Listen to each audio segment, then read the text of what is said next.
क्या जी, क्या हाल है? ठीक है। तो दोस्तों, आज हम लोग पढ़ने वाले हैं मूर्खों की नगरी के बारे में। एक ऐसा राज्य जहाँ की प्रजा तो मूर्ख है ही, लेकिन उससे भी बड़ा मूर्ख वहां का राजा है। अब तुम ये सोच रहे होगे कि भाई आज 1 अप्रैल तो है नहीं, तो तू हमें इन मूर्खों के बारे में क्यों बता रहा है? तो क्या करे भाई, अब तुम्हारे सिलेबस में तो पढ़ना तो पड़ेगा ही। चलो फिर। तो आज का चैप्टर का नाम है इन द किंगडम ऑफ फूल, मूर्खों के राज्य में। अब मूर्खों के राज्य में क्या हुआ? भाई मूर्खों के राज्य में क्या ही हो सकता है? पागलपंती होगी, और क्या होगा। चलो फिर उसी पागलपंती के बारे में आज पढ़ते हैं। तो देखो यार, उस मूर्ख राज्य का जो राजा और मंत्री था ना, उन्होंने सोचा कि हमें कुछ अलग करना चाहिए, कुछ ऐसा जो आज से पहले किसी राजा या किसी मंत्री ने अपने राज्य में ना किया हो। बिल्कुल अनोखा, एकदम फारू, कुछ अलग ही करना है हमें तो। अब उन्होंने सोचा करे तो करे क्या भाई। तो उन्होंने डिसीजन लिया और कहा अपने राज्य के सारे लोगों से कि देखो, आज से सब लोग दिन में सोएंगे और रात में काम करेंगे, और जो इस रूल को फॉलो नहीं करेगा उसे मार दिया जाएगा। अब भाई सब डर गए, सबकी हवा टाइट हो गई, सबने राजा का आदेश मान लिया और उसका पालन करने लगे। फिर यार एक दिन की बात है, उस राज्य में एक गुरु और शिष्य आता है, दिन के समय में आता है। फिर यार वो उस राज्य को देखते हैं और कहते हैं कितना खूबसूरत सा राज्य है, एकदम हरा भरा है। लेकिन वो ये भी नोटिस करते हैं कि वहां पर कोई नहीं होता है, कोई इंसान नहीं होता वहां पर। मानो ऐसा लग रहा होता है कि सब सो रहे हों। और ये बात सच भी थी भाई, क्योंकि दिन का समय था और सब सो रहे थे, क्योंकि भाई राजा ने आदेश दिया था कि दिन के समय में सब सोएगा। यहाँ तक कि जानवर भी सो रहे थे भाई। और ये बात यार गुरु को बहुत ही अजीब सी लगी। उन्होंने कहा ये क्या बात हुई भाई। फिर धीरे धीरे धीरे धीरे शाम हो गई, और फिर शाम होने के बाद उन्हें भूख भी लगी, उनके और उनके शिष्य को भूख भी लगने लगी। तो यार बहुत भूखे थे वो लोग। फिर उन्होंने देखा कि शाम का टाइम हुआ, फिर लोग वहां पे आने लगे और सब दुकानें खुलने लगी। अब उन्होंने देखा कि चलो दुकानें तो खुली गई है, चलो कुछ खा के आते हैं। लेकिन यार वहां पर एक और नियम था, चाहे तुम्हें जितना खाना खा लो, जो खाना है खा लो, बस तुम्हें एक डूडू ही पे करना पड़ेगा। नहीं मतलब तुम्हें जितना ठूसना है ठूस लो, अगर पेट में जगह नहीं है तो बैग में ठूस लो, गाड़ी में ठूस लो, मतलब जहां ठूसना है ठूस लो, बस तुम्हें एक डूडू ही पे करना पड़ेगा। यार डूडू जो है वहां की करेंसी है। नहीं मतलब बढ़िया स्कीम है भाई। नहीं मुझे तो लगता है भारत सरकार को भी ये स्कीम फॉलो करनी चाहिए। क्यों, क्या कहते हो मोदी जी? अरे ओ मोदी जी, यार देखो मोदी जी तो मेरी बातें नहीं सुनेंगे, तो चलो वापस मुद्दे पे आते हैं, अपने कहानी पे। फिर यार ये सब अजीबो गरीबो हरकतें देख के गुरुजी समझ गए कि यहाँ पर रहना ठीक नहीं है, यहाँ से निकल लो, जितनी जल्दी निकलना है निकल लो, कल्टी मारो यहाँ से। और वो वहां से चले गए। लेकिन यार उनके शिष्य को बड़ा मजा आ रहा था। उसने कहा पागल है क्या, मैं नहीं जा रहा यहाँ से। मतलब एक डूडो में सारा सामान मिल रहा है खाने पीने का, और इसे छोड़ के चला जाऊं मैं नहीं जा रहा यहाँ से। और वो खा खा के भैंसा हो जा रहा था। नहीं मेरा मतलब है मोटा हो जा रहा था। फिर यार कुछ समय की बात है, उस राज्य में एक घटना घटती है। एक्चुअली में होता यूं है कि एक चोर एक बड़े मर्चेंट के घर में चोरी करने जाता है, और जब वो चोरी करके लौट रहा होता है तो जो उस मर्चेंट का घर होता है ना, उसकी जो दीवार होती है वो बहुत कमजोर होती है, और वो चोर के ऊपर गिर जाती है, और चोर बेचारा मर जाता है। अब चोरी की है तो उसकी सजा तो मिलेगी मिलेगी, लेकिन इतनी बड़ी सजा ना यार, ये तो गलत हो गया उसके साथ। अब यार उसका भाई जो है वो राजा के पास जाता है और राजा से कहता है, राजा साहब, मेरा जो भाई रोज बहुत दिनों से काम करते आ रहा था, वो आज भी वही काम कर रहा था, मतलब चोरी कर रहा था। लेकिन इस मर्चेंट ने अपने घर की दीवार इतनी कमजोर बनाई जिसके कारण मेरा भाई जो है वो मर गया। अब मुझे इंसाफ दो आप। अब यह राजा ठहरा बड़ा दयालु इंसान। उसने कहा हाँ यार इसके साथ तो गलत हुआ है, मैं इसे इंसाफ दिलवाऊंगा। और उसने अपने सैनिक से कहा जाओ उस मर्चेंट को लेके आओ। अब जैसा कि राजा ने कहा, सैनिक गए उस मर्चेंट को लेके आए। और फिर राजा ने कहा हाँ भाई, तूने अपने घर की दीवार इतनी कमजोर क्यों बनाई? देख तेरे वजह से इसके भाई की जान चली गई है, अब तुझे तो फांसी होगी। अब यार मर्चेंट डर गया, उसकी फटके चार। उसने कहा ठहरिए महाराज, क्षमा चाहता हूं, लेकिन दीवार तो उस बिल्डर ने बनाई थी, इसमें मेरी क्या गलती है?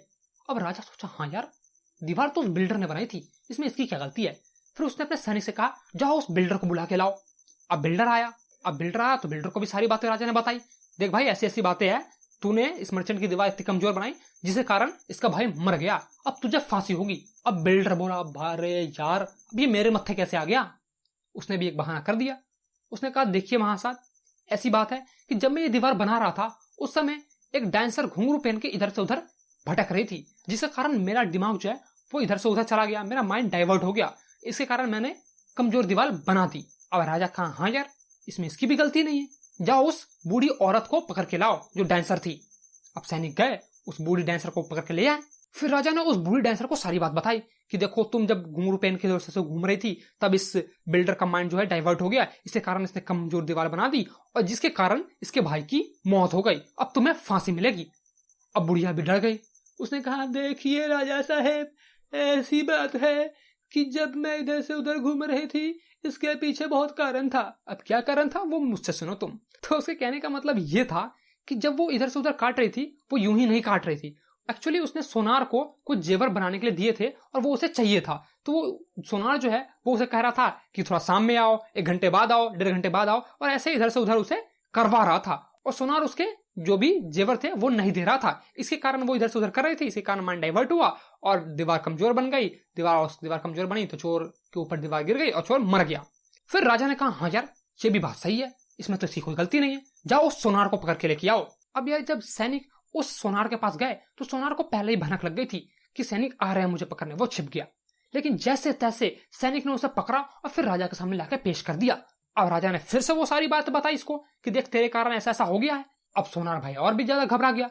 अब बोला, अंतिम तो मैं ही हूं, मैं ही फंसूंगा।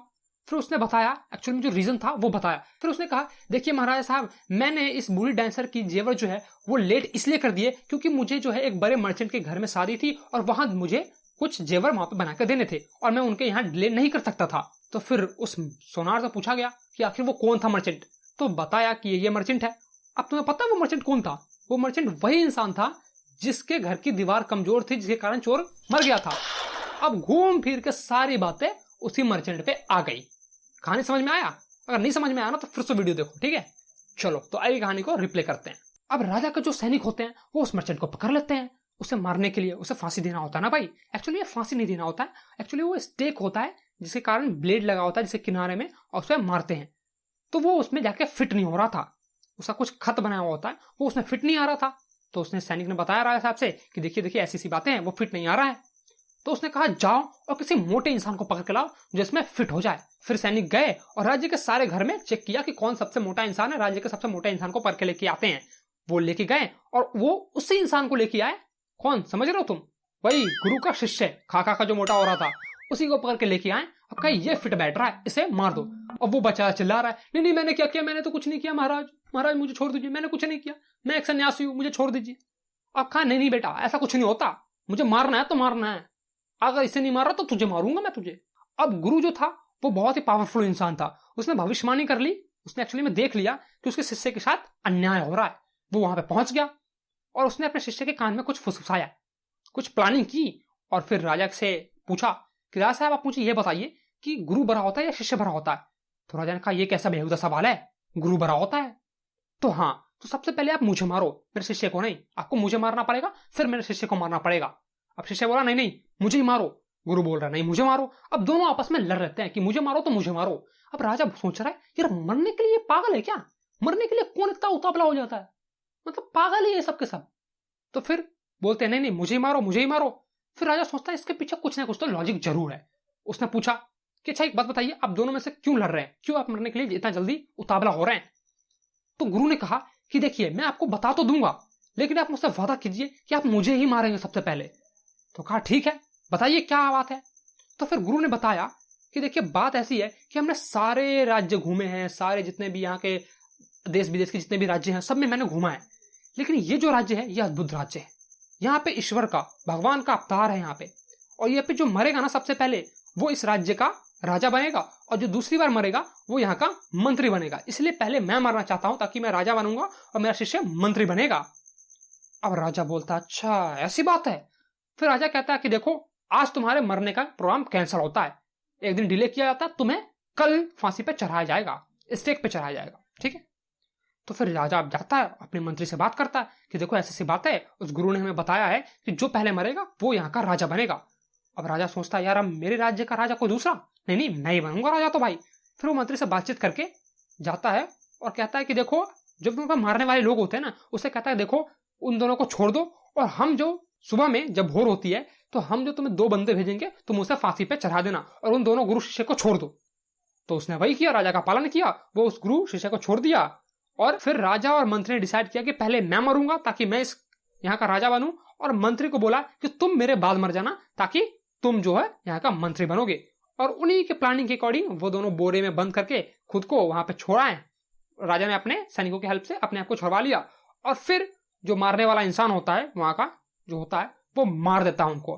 फिर सुबह में जब गांव वाले जितने भी आते हैं वो देखते हैं, तो वो देखते हैं अरे अरे ये क्या हो गया, ये तो राजा ही मर गया, ये मंत्री मर गया, राजा मंत्री दोनों मर गए, अब इस राज्य को कौन संभालेगा, ये क्या हो गया, ये क्या हो गया। फिर जितने भी गांव वाले, वहां के जितने भी राज्य के लोग थे, जो भी प्रजा थी, उन्होंने डिसाइड किया कि नहीं, इसी गुरु और शिष्य को राजा और मंत्री बना दिया जाएगा, गुरु को राजा और शिष्य को मंत्री। तो भाई गुरु ने कहा नहीं नहीं, मुझे राजा वाजा नहीं बन रहा यहाँ का। लेकिन भाई जो शिष्य था वो बड़ा उतावला, हाँ हाँ मुझे बना दो मंत्री, मैं तो मंत्री बनूंगा यहाँ का, देख रहे कितना उतावला हो रहा है।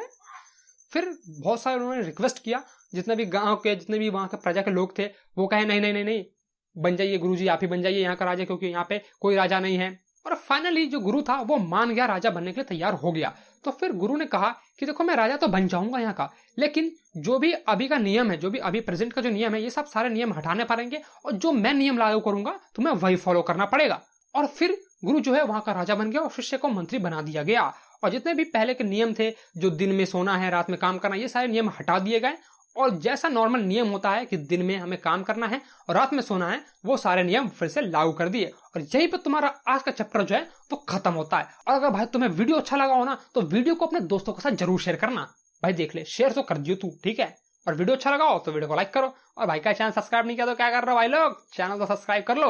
और अगर मुझसे बातचीत करना है तो इंस्टाग्राम पे आ जाओ, फ्री बैठा हूँ फोकट में, आ जाओ इंस्टाग्राम पे बातचीत करते हैं। चलो फिर ठीक है भाई, अलविदा लेता हूँ, अगली वीडियो में मिलता हूँ तुम्हें।